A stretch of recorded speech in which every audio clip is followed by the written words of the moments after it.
about the main circuit in the sound sensor and the ability in the light bulb.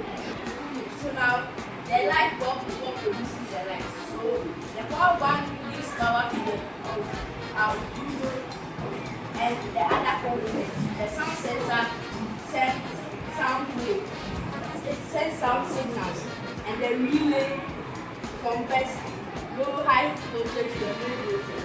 You will send the command to the relay and the relay closes the circuit. You send the information to the power to the light bulb.